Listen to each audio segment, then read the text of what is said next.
Welcome everyone to episode 4 of The Rabbi and the Shrink. And here's my favorite rabbi, Rabbi Yonason Goldson. Hi, And Rabbi. my favorite shrink next to Carl Jung, Red Shoe. Thank you. I'm in good company. And we have here Richard Messing, I think one of our founding members and a great contributor to what we do. The topic of today is ethics in terms of accountability and civility. And I had a news reporter talk to me about, can there be accountability without people admitting that they were uncivil? So civility and accountability. Can we move forward if we're not accountable? That's the question. So Rabbi, I'm going to ask you to hit that one off first. Now, this is one of my favorite topics to talk about, and I think particularly relevant in our times. I guess it started, if you go back to, I guess it was the 60s or 70s when something became popular called assertiveness training. And in many ways, it's very useful because we have to know to speak up for ourselves. We have to know to advocate for ourselves. But often assertiveness training became aggressiveness training. And people weren't taught that when you're being assertive, you sometimes have to deal with people who aren't assertive. And you have to take that into account in those relationships. One of my favorite observations is from the Yale professor, Stephen Carter, who's written some wonderful books, in particular one titled Civility. And he says at the outset that civility is the same root as civilization. If we want to live in a society that is civilized, we have to be civil. And that's a responsibility that every one of us has. Is particularly relevant now with what's become known as the cancel culture. Twitter recently shut down Donald Trump's Twitter account. And while many of us may feel that that was a pretty good move, nevertheless, once Twitter decides who gets to stay on and who doesn't, now it becomes a question: is it objective? Is it politically motivated? There's a platform called Parler, which is supposed to be a conservative alternative to Facebook, and that was just banned from Google, from Amazon, from Apple. It's very difficult to make those kinds of judgments in a way that everyone agrees that they've been made objectively and that they aren't favoring one group over another, one ideology over another. And that's why our ethical mindset, our ethical sensitivity has to come into play. How do we hold one another accountable? What happens when institutions or businesses or organizations start making decisions based on their sense of what's ethical or moral or civil that may not accord with the rest of us? Wow. Richard, what are your thoughts, sir? I'm going to be very blunt about this. Good. I think it's blatantly uncivil to tell somebody to shut up.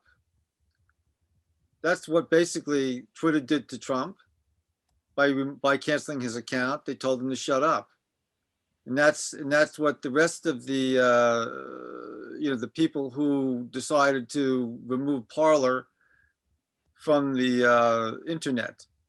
They told all those people that were members on Parler to just shut up. And that is blatantly uncivil. It's just black and white as far as I'm concerned. It's one thing to cancel someone's account because they're perpetuating hate speech. It's another thing to cancel someone's account because it's a terrorist organization who is teaching people how to perpetuate terrorism. So let's stop you right there.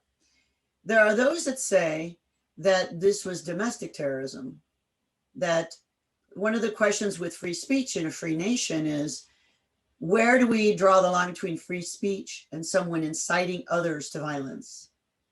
And, and is it civil? Yes, go ahead. Parler has an explicit nonviolence policy.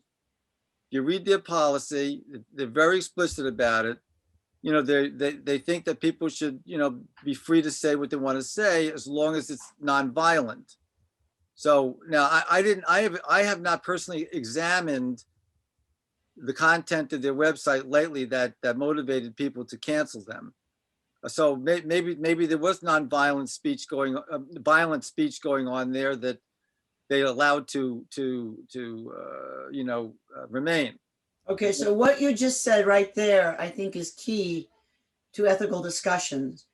Saying that we have an opinion, but maybe we don't have enough facts yet for that specific thing. So when you first started speaking, I thought you had an informed opinion. Then you backtracked, which is good. So many of us never backtrack. We have an emotion, we make a statement, we feel good about it. And then you did something that most people don't do. They backtrack and say, well, really, I don't know if there was, I haven't examined the latest stuff. That was good that you did that. The problem is, then there's two problems then.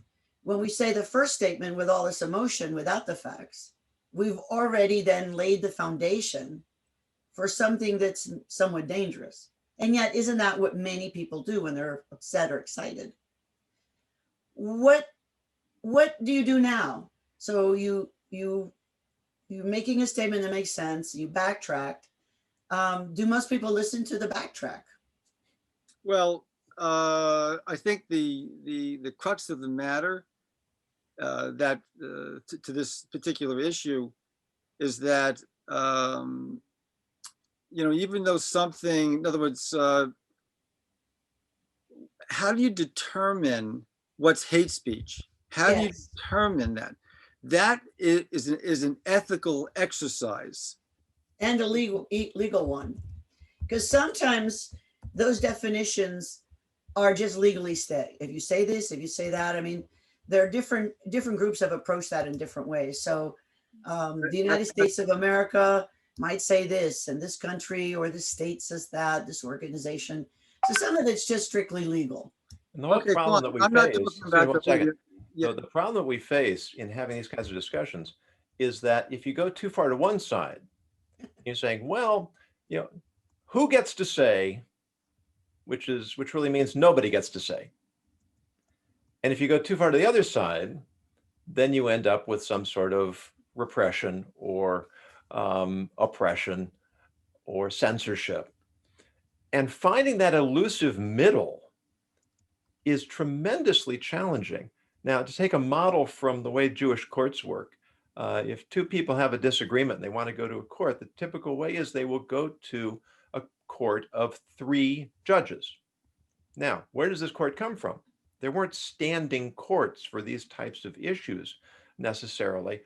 What would happen is if you and I are having a disagreement, I'll pick a judge that I trust. You'll pick a judge that you trust. And together, those 2 judges will pick a third judge that they both trust. And what that does is it, in the most effective way possible, it ensures that there will be some measure of objectivity, that both positions will be represented, both angles will be represented, and yet there's still a way of resolving it with some sort of objective third party. If Twitter is making its own decisions, or any of these platforms are making their own decisions about this is hate speech, this is insurrection, this is violence, this should be banned, then it's their responsibility, it's their moral obligation to set up some sort of whether it's call it a tribunal, that sounds a little ominous, some sort of a board where all the different sides are represented and there's some sort of a check and balance to make sure that they haven't simply set something up that's going to enforce their ideology at the expense of those who disagree with them. I think there's another thing that we have to put in place, and which I totally agree Rabbi, that we need a court system, a properly structured court system. Well, we don't know if they don't have it. We don't know their process for their decision. I don't. Let me give you an example, though. What I'm referring to. We have freedom of speech, but that doesn't mean it's ethical to tell someone that you're ugly. It's legal. You can say that to somebody, but it's not ethical. So there's another system we need other than the court system and the legal system. We need another system of ethics. Yes, laws are based on some system of ethics. That's why we have laws, but it's insufficient. So we need really another system of ethics that can help us make finer discriminations and determinations. Maybe it's not sufficient just to say, Parliament to say, we don't permit violent speech. But maybe people weren't trying to incite violence on Parliament. I don't know. We can't talk about the specifics of Parler because we haven't actually seen what's going on there. But saying you're ugly, it's rude, it's bad manners. Are we going to shut people down on Twitter for being rude? You get into these shades of gray. We want to allow freedom of speech. We want to allow an open forum. We don't want to have the thought police ready to clamp us down the moment we cross some arbitrary red line. But we also want to have standards. And this is where the complicated, messy work comes in of doing the best we can to manage it. When one side feels that they're disenfranchised and the other side doesn't, that's already starting to set off warning bells that maybe the situation is not being dealt with equitably.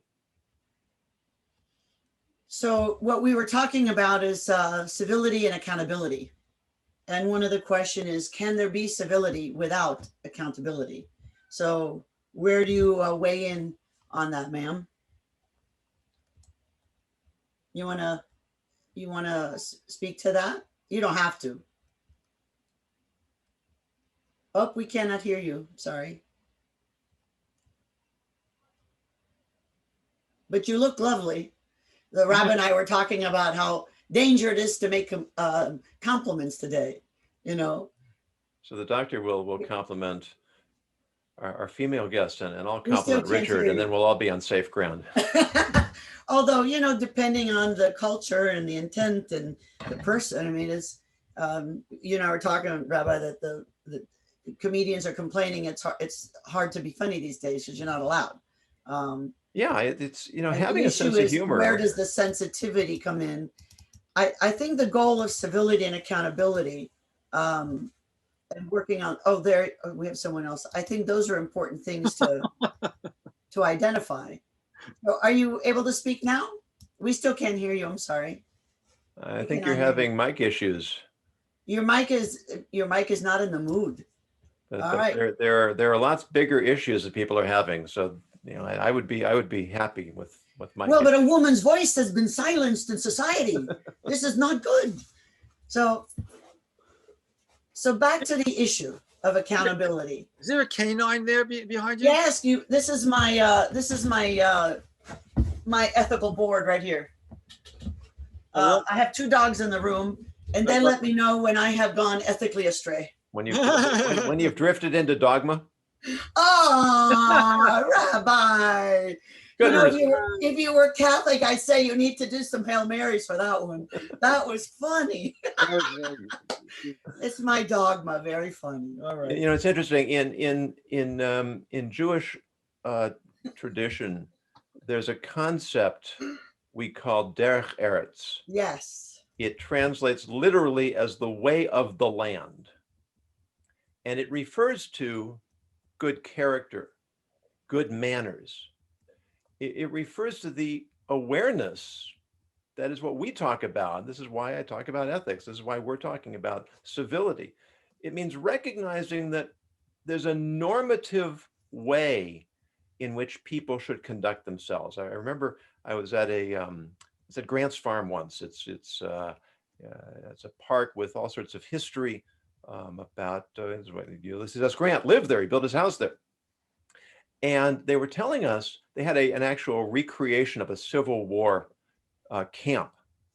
And they said that women were not allowed to come to the edge of the camp to deliver goods. It had to be done through an intermediary, because sometimes when the men woke up in the morning and they came out of their tents, they didn't always put their waistcoats on before they came out of the tent, their vest. And it was considered inappropriate for a woman to see a man who wasn't wearing a waistcoat. Now, why did that change? Because in the course of the war, a lot of the waistcoats wore out, and they couldn't get new ones. They couldn't afford new ones. And so just the reality of the circumstance forced a change in the sensitivity of the culture. When John F. Kennedy was inaugurated, he was the first president not to wear his hat at his inauguration. And they say virtually overnight, men stopped wearing hats. Prior to that, a man never appeared in the city. My mother, when she was a college student at Berkeley, before the revolution, when she went into San Francisco was the city. It was the cosmopolitan center of the West Coast. And she said she wouldn't dream of walking on the streets of San Francisco as a college student without being in a suit, heels, a hat, and gloves. Now, if you haven't been to San Francisco lately, it's a whole different scene. It is. People are practically naked there. Yeah, but there's something that we lose when we let those conventions disappear too far. And those that kinds is of my conventions point with give us a civility. sense of responsibility. Yeah. I reckon I'm uncomfortable not conforming to the minimum standards that society sets. If society doesn't have minimum standards, then we're all in trouble. When I think we are in trouble, I think we're losing civility. If you look at Facebook, LinkedIn, Twitter, all those things are great things for communication. But I think we need to understand that writing something as a keyboard warrior, silently in the comfort of your own home in bedroom slippers, is more dangerous than it used to be just going to somebody and whispering your thoughts in an unpolished way. I mean, you cannot just say, "Ay, que fea, look how ugly she looks," or this. You have to be more careful because there's a global audience, right? I also think it's not nice to even just whisper it to somebody, but that's me. That's a different issue. So did you want to try your mic again?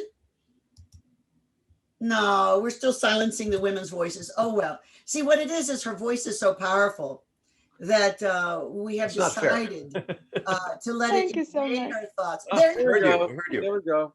There we go. Oh, Yay. oh, nice. Yay. All right. Thank you So where do you want to weigh in, ma'am? Hello. Firstly, I want to apologize because of my delay. No, please do not apologize. We're delighted you're here. You are Thank you welcome so anytime to our ethical dining room table discussion. Podcasting means never having to say you're sorry. Thank you so That was much. my favorite movie. That was my favorite movie when I was a kid. I love that movie, Love Story. Love it. So what were you saying? Okay, I think I missed the discussion at the first, but as I heard about this this idea of, about the Twitter and this freedom of speech and all these misbehavior or rudeness that accompanies in between, I would say that this is also about the democracy, because democracy, it evolves and it will be developed only, and not only in the name of that, but also that this evolution changes also the people, that some rudeness cannot cannot happen at all, because they understand, they are in this level that they understand what is the value of democracy, what is the value of freedom, and how they can respect each other, and how they can behave in such a manner that they don't that they know their limit as well. It is something automatically, it is naturally for them, it is everything clear. But the problem is that Let me interrupt you. What is it that's automatic and clear? that they have respect for Okay. every other, and they know how to communicate with each other uh, while they have their own idea, but without any rudeness. And this is something naturally for them. For those who are the reach in this level of freedom, that they know how to react, how to behave. But the problem is that we see that there is democracy, but this democracy it is only in the name. And sometimes we see that they are some people that they are not capable of having this freedom.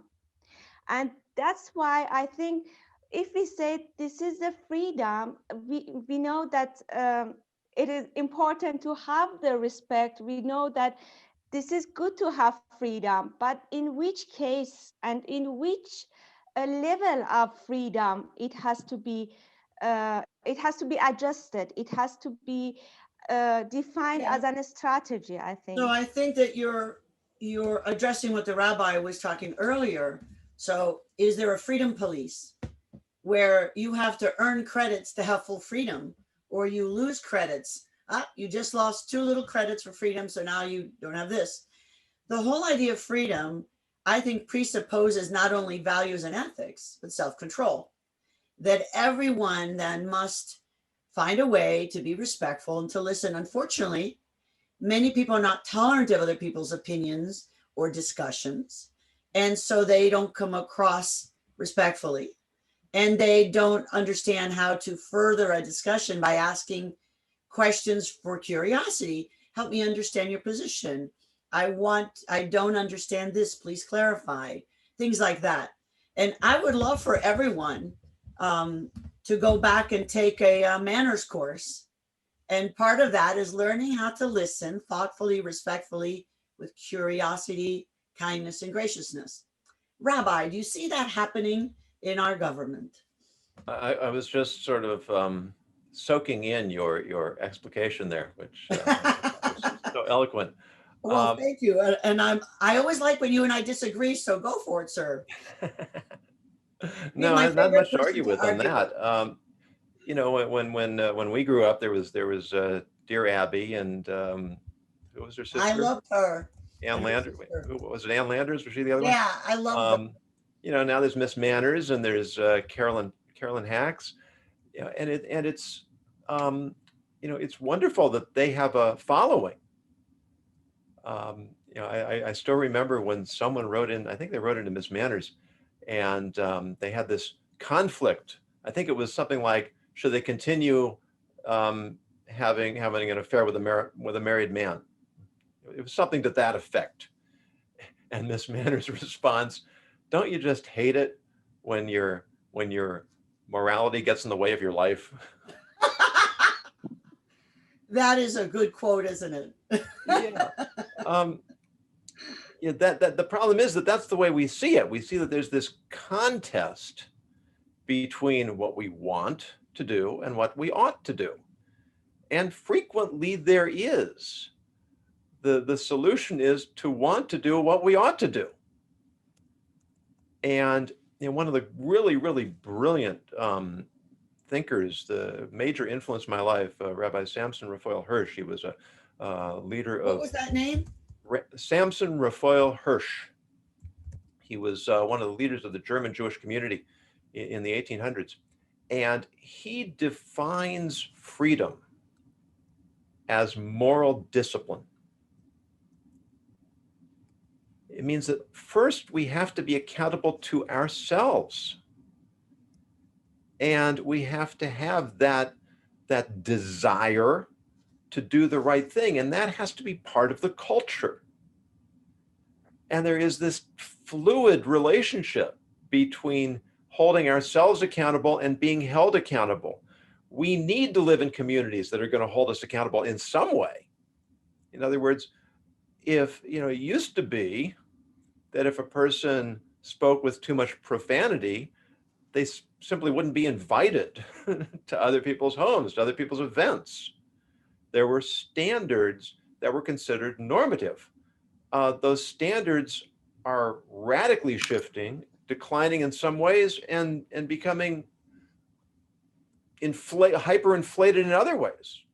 It's kind of ironic that we were just talking about how you can't have a sense of humor anymore because of offending people, but other areas of speech that used to be considered offensive are now perfectly acceptable. And what we need to do as a society is examine, why are these changes happening? Are they good? Are they all good? And what can we do about them to make sure that they're consistent with core values that we should all share as a society? Richard? Yeah, I totally agree with you, Rabbi. This I think we're circling back to what I was saying earlier. The legal system does hold us accountable at a certain level. It is an accountability system, but it's insufficient. There are many other things that we need to be accountable for that are not necessarily illegal. And that's going to require another system that that the culture has to put in place. The government can't put that in place.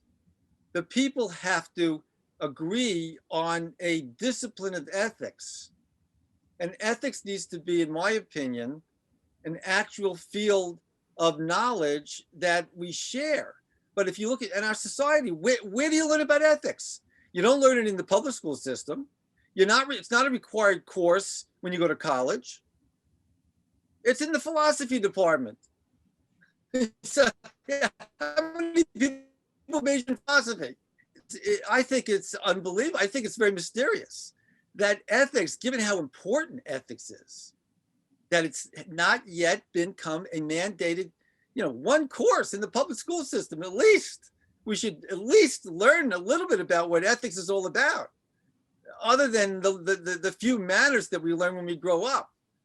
And I think that's what my work is really focused on. I'm hoping to find people like yourselves who want to actually come together to try to develop some kind of a discipline of ethics that could be shared in the public domain, that could be shared in societal discourse.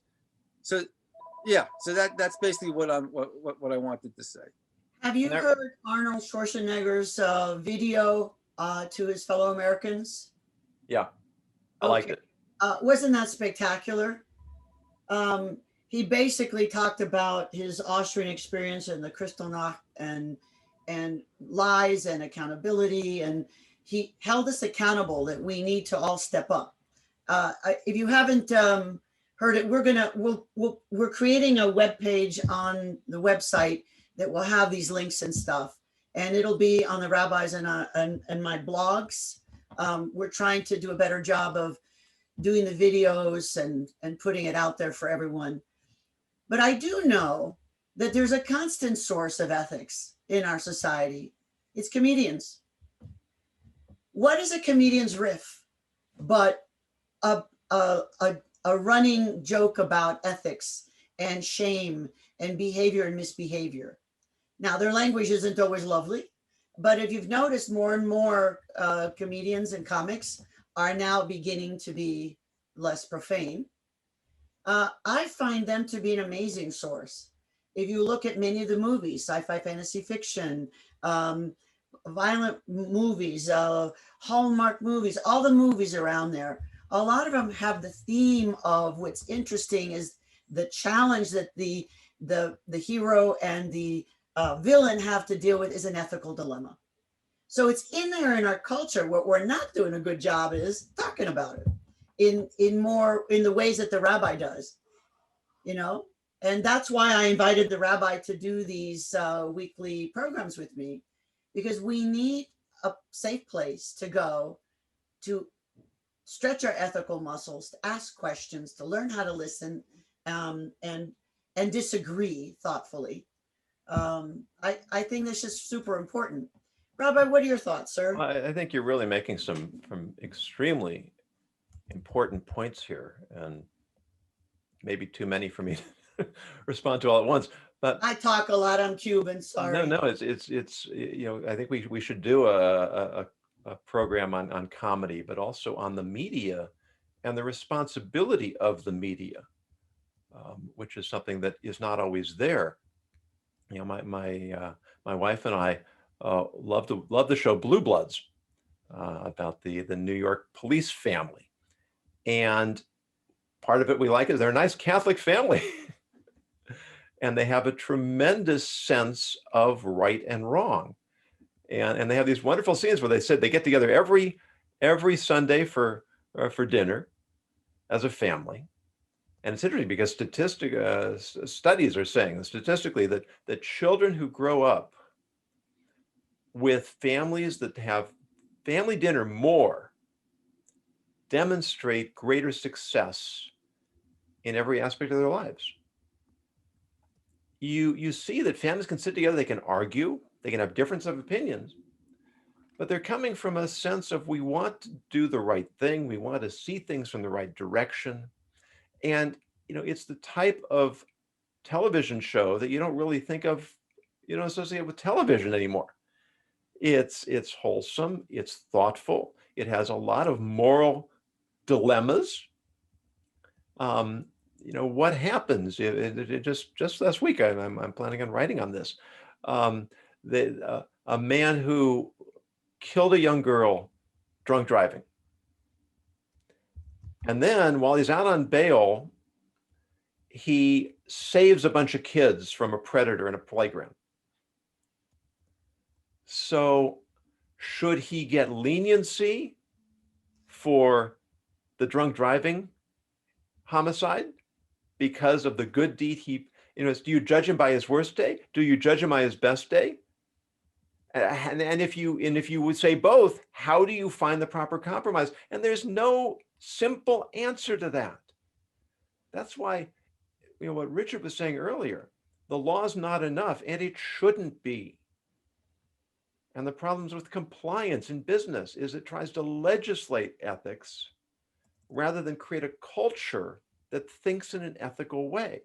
When we're willing to think ethically, when we're willing to challenge ourselves and one another respectfully, when we're willing to look at both sides of an issue before we come to a conclusion and make sure we have all our information, we're still not going to agree on everything, but at least we can create a culture that is more committed to finding answers and solutions that have a certain universality to them and that everybody can respect because they appreciate the process that got us there.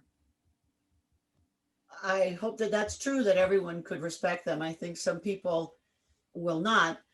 I am a little excited because with all of the horror of what's happened in the last days, I can envision lawmakers who are public servants revising their own ideas of how they're going to behave. I think hopefully they'll push a reset to a more patriotic time and remember that the goal of being in government is to serve rather than to get reelected. And I think that things get so complicated sometimes. You know, they're so busy and it's hard to be a lawmaker. I would never want to be one.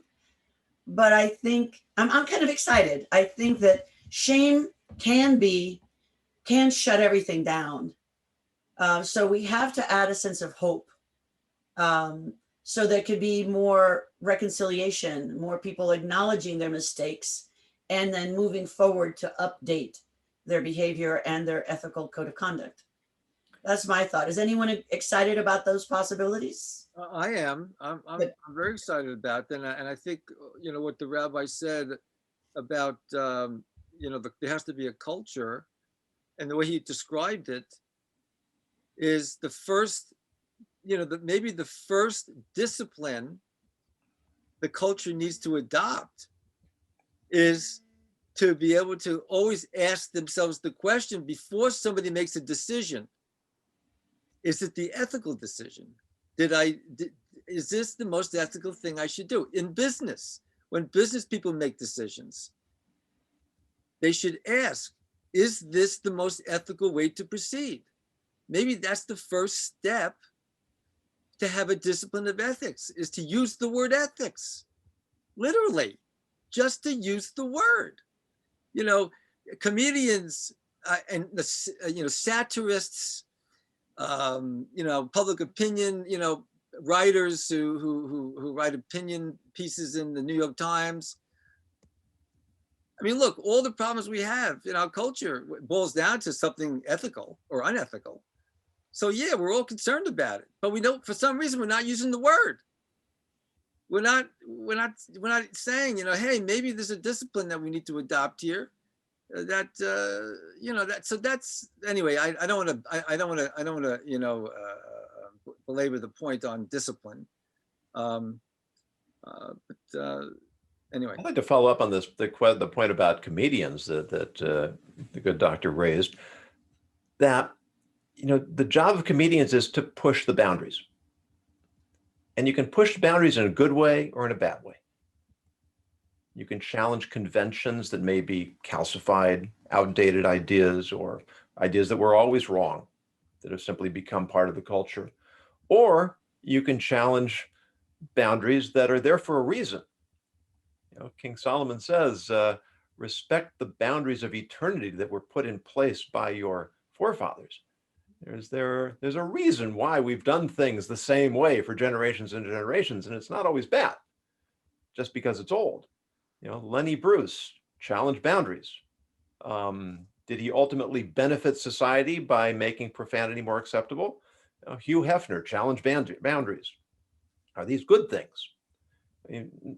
I don't know if we need to go back to the days of I Love Lucy, where the bedroom scenes, there had to be two beds and they couldn't be sitting at the same time. One had to be standing and one had to have a foot on the floor. Yeah. Okay, so now that strikes us as ludicrous and puritanical. At the time, it was mainstream. Is it possible that in our quest for freedom and openness and expression, we've gone too far? Is it possible for the pendulum to swing back? Or once, is it like Pandora's box? Once it's out, and there's no turning it around again. These are the types of questions that we should be asking. And Richard's point is very much, speaks to the heart of it. If I ask myself, what can I do? That's very different from asking myself, what should I do? What's the right thing to do? What's going to benefit as many people as possible in the best possible way? I think that's a brilliant question. So let's address that. So Richard, I'm going to say, let's pretend we have an ethics fairy. Bing, she's got magic wands. What can each of us do? We're trying to help society, help the world be a better place, use ethics as a guiding, shining light.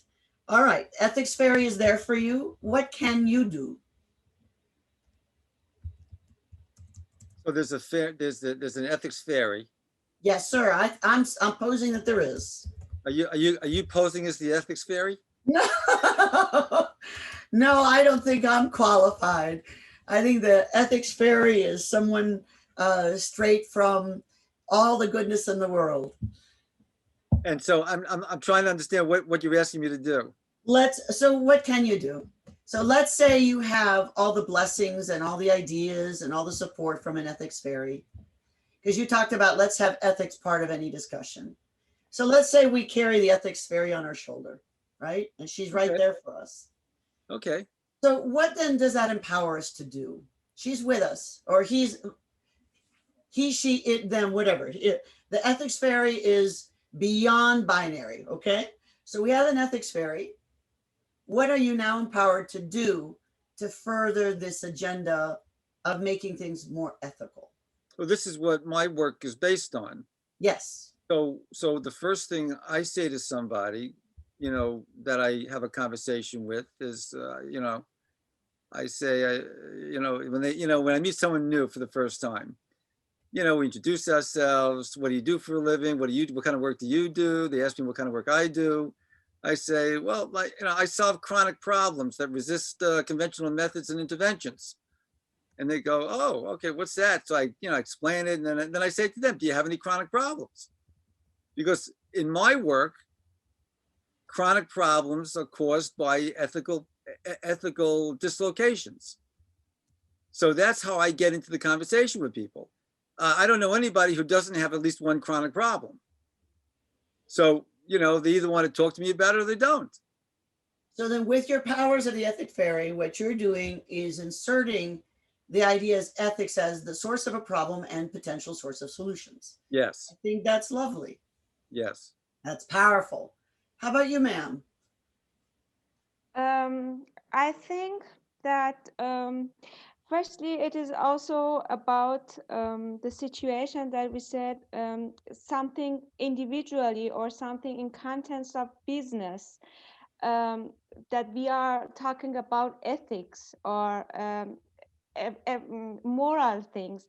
I think sometimes there is some obligation of the system itself that, for example, when we are talking about. Let's stick with you. I'm going to focus you. Let's stick with you. What can you do about this ethical agenda of trying to further the ethics, the power of ethics in the world? Rabbi, is that the best way to phrase that question? I think you did a fine job. Okay, well, I like your use of words, so I wanted to check in. All right. So what can you do? In the matter of business or individual? You as an individual. Thinking. As an and then you can say individual, business. Yeah. as an individual, I will try my best to do my own contribution. I try my best to do what is ethically for me defined, and try to show that behavior instead of talking about that to others, that maybe they think that it is the correct way of doing something. To show something, to show somebody, or to show that what is the result of that if you behave in such a way. As an individual, I would do that. For example, I think about myself, what is my need, what can I do, and what is the problem that I cannot do morally. Is there any obligation? Is there any force that makes me do not what I desire to do? And that's why I said the more the society comes inside, the more the factors be complicated and be interactive with each other. It is not easy to say that someone, if to judge someone that he or she does not react immorally or not, because maybe she does, but this is not the case that it is very clear to understand this situation. And that's why also in the business, when the economy comes inside and the whole system will be defined, then it has to be regulated. What can you do about ethical business? I think at the first of the, if we are talking about project, for example, at the moment there are lots of technology or development or designing phase of the product or also services, that at the first phase of this project or product or services, it has to be defined. What is, it has to be limited in somehow, that there are also some boundaries to develop something in comparison to the need of the society, because the society has to be capable of accepting that technology. They All have right. to be. So what you're saying in business, if I get it right, let me make sure I understand, is that when we're creating a product or a service or a project of any kind, we must ask ourselves, what is the impact to the greater society? Is that And what you're saying? and that the society have the capacity of using that technology, not the technology have more power than the society. This is something that has to be balanced between them in order that we can use technology in a good manner instead of misuse the technology. And this is something that has to be defined in the business cases. Okay. I think. Rabbi, she posed lots there. Yeah, and I'd like to follow up. If anybody hasn't seen The Social Dilemma, they really should. It's a brilliant documentary about the beginnings of, all of our contemporary technology and how the inventors of it, all these different platforms, they really thought they were bringing something wonderful and purely beneficial to the world, and that they are almost without exception horrified by all of the unintended consequences and side effects, and how they won't let their kids near any of this stuff until they're well into their teenage years. It's a very powerful example of how technology can take on a life of its own, and has taken on a life of its own, to the point where so many of us are literally addicted to the phones, to the platforms, and the really, really frightening psychological and sociological effects of this. And so we sit and we wring our hands, we say the genie's out of the bottle, what are we going to do? Well, we may not solve that problem right here and right now, but we collectively need to be looking at it and saying, well, we can't just wait and see, because our children are the ones who are going to pay the price. And that's part of this collective responsibility that comes from a mindset of ethics, of civility, of taking responsibility for our actions and their impact on the world around us, the society we live in, the individuals we come in contact with. Again, to go back to Richard's formulation, I need to ask myself, what's the right thing to do? How will my actions affect others? Maybe I'm allowed to do it. Maybe it's my right. But as soon as we start talking about rights, we're going to be bumping into each other. But if we talk about responsibilities, I want to look out for your rights. You want to look out for my rights. Now, all of a sudden, we've completely redefined the dynamic of the relationship. Will Rogers was once, it was suggested to him that he should put in his name for vice president. And he said, if I were vice president, I'd make a law that every senator has to sit down and be quiet as soon as he said everything he knows. He said half of them wouldn't be able to answer roll call. But but the point is, why do people talk on and on and on when they've run out of things to say? Because I don't know, but we're good at it. we are sure good at it. And here we're trying to only say what we think is worth saying. But it's intoxicating to be the center of attention. It's feeds my ego. People are listening to me. I'm saying things. Should they be said? And also, you're talking about the ethics fairy. If I could have the ethics fairy cast a spell, I'd create a situation where nobody can talk until they've listened first. Practically, I don't know how that's going to work, but I was wondering. Before I tell you what I think, I should listen to hear what you think. And before I tell you why you're wrong, you know what we do in Rogerian therapy. Oh, that's your field, not mine. But you know, to paraphrase, to say, oh, so did you mean to say? Is this what you're saying? Do I understand you correctly?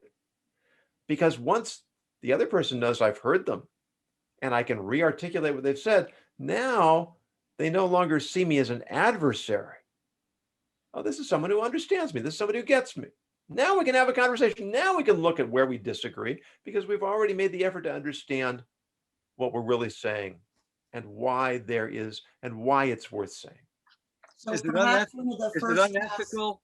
Is it unethical to fight over who goes first? My Well, twin it sister and I depends. just laugh about, is it ethical to you know, who's most modest? Oh, no, me, no, me, no, you. I mean, Right. we could always make fun. If I'm arguing that you should go first and you're arguing that I should No, go you, first, no, that's a me. good fight. Yeah. So it seems like the ethics fairy, let's put her to work. If you listen to the rabbi effectively, This is called ethical humor. See, this is ethical humor. and it's funny because And there's nothing speaking of funnier which, than poking fun at who we are. this is a good place for our word of the day. Oh, well, let me finish what I'm saying, and then you can do the Oh, word. go ahead. So with the ethics fairy, maybe one of the first blessings she can bestow, or he, she, they can bestow on everyone, is listening skills. All right. So we're going to listen. So we're going to create the blessings of the ethics fairy. We're going to collect them.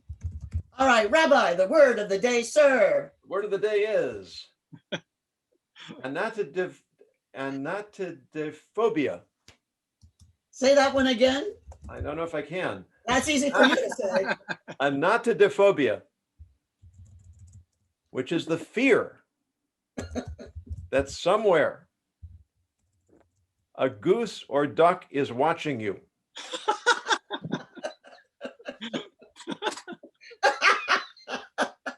Now, why is this relevant? Does that count? Just explain it. I mean, Why is this relevant? Because in today's society with technology, we are always being watched. And a lot of the people watching us can fall into that goose category, particularly the silly goose category, which means that they will take our words out of context. They will misrepresent us.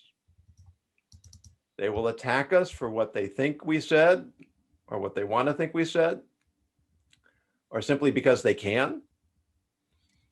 And having that awareness that anything I say is part of the public record, could be used against me, could be manipulated in ways I haven't anticipated, it will make me much more mindful of the things I say and how I say them. And we could really use a big dose of that. Not censorship, but a certain measure of self-censorship, or at least self-filtering. Is this really something that should be said? And am I saying it in a way that it would be heard? And those are questions we can also ask ourselves before we start spouting off. Very nice. You shut me up. And now a moment of silence. Okay, that was perfect, Rabbi. Just absolutely perfect. So there is some virtue to social media, in other words. There's some virtue to it. It's a tool like any other. Exactly. You know, there are no good or bad technologies. I mean, atomic energy. You can power cities with it, or you can destroy cities with it. Exactly. It's our responsibility to use these things in a way that they're beneficial. I think so. So in terms of wrapping up, we've got about 5 minutes left. What do we need to take away from today? Let's do takeaways. You can put them in the chat. You can speak them. What are some takeaways from today? Other than that we need to have a silly duck to watch out for. Well, I think we have to figure out how to lay more golden eggs. That's what we have to do. And that's what ethics has, that ethics has the power to do that. And so what is a golden egg? Well, I mean, I have my own language for that. Solving But chronic what is an problems. ethical golden egg? An ethical golden egg is, Yeah. well, the first thing is to talk about ethics, to actually have a discourse dedicated to that subject matter. And that's what we're doing here. And that's why what we're doing here is the beginning of something. Things go viral these days. If this thing goes viral, wow. Let's figure out a way how to duplicate what we're doing and figure out how to empower other people to do the same thing we're doing and let it go viral. Let it pop up all over the world. I mean, it's definitely possible to do something like that. That is not a difficult project to launch. Let's this be the model. All right. So let's, help us do that.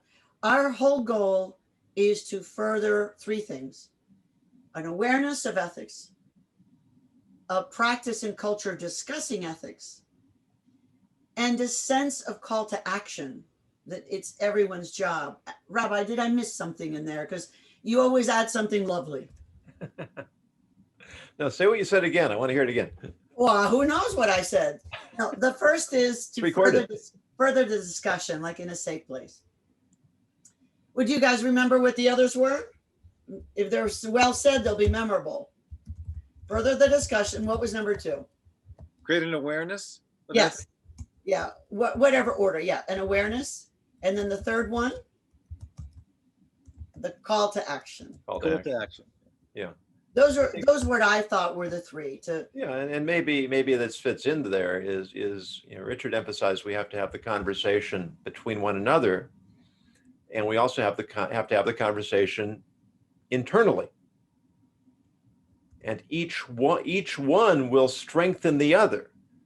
If I'm asking myself these kinds of questions, I'll be more likely to act that out in my interactions with others. And if I'm engaging in those kinds of conversations with others, I'll be more likely to ask them to myself.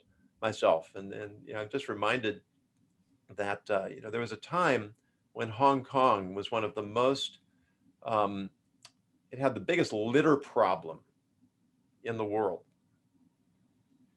When I was in Hong Kong in 1981, it was spotless.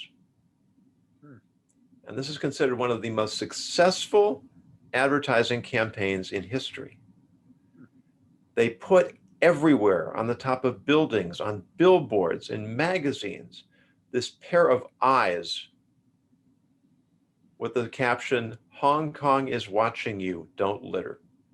Oh, wow. Are you sure they're not Catholic? I'm not sure. Wow. But, we talked about accountability. They created an illusion of accountability. And it was incredibly successful. We need artificial means to remind us to do what we all know we ought to do and what we want to do. Look, believing in God is similar. Yeah. Those who believe in God believe that God is watching. And you got to be real careful what you're doing, what you're saying, how you're acting. Yeah, we still have room for improvement, but yeah, right. But since we live in a society where not everybody's motivated by that, we need other tactics as well. And I think it's really, you said artificial means. So I'm going to pose the idea, I'm going to say a graphic means, because I do think that at some level, many people have a sense that what they do and say and how they do it and say it and what they don't do and say is somehow observable, that people are noticing.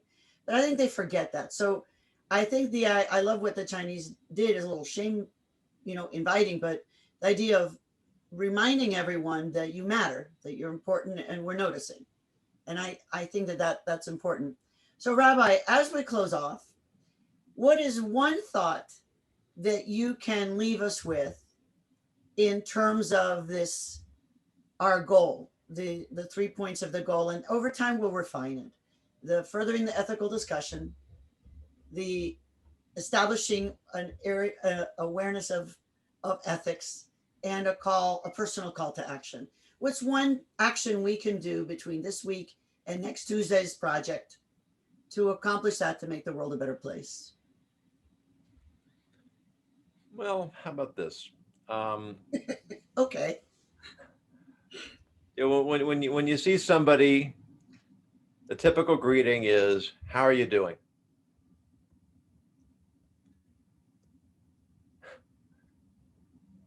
God forbid they should actually tell us, right? It's actually considered rude to respond in many circumstances. So what if we would actually encourage people when they say fine, we'd probe a little further. No, really, how you doing? What's going on? What's new? I'd like to hear. And then listen. Very nice. Very nice. My suggestion is, when you're walking down the street, pick up a piece of litter, throw it in the garbage. With gloves on. Right, with gloves on. You don't want to get cooties. All right. We'd like you to stay healthy. You have sanitizer in your pocket, so you'll be okay. Yeah, he'll be okay. Yeah, unless he has that little wound and it's already taken. Okay, so I'm just saying. Yeah. All right. Well, I think that the good rabbi has left us something wonderful. And as the rabbi says, we are here, we're ethically yours. He signs that off on his email. Ethically yours. I love that.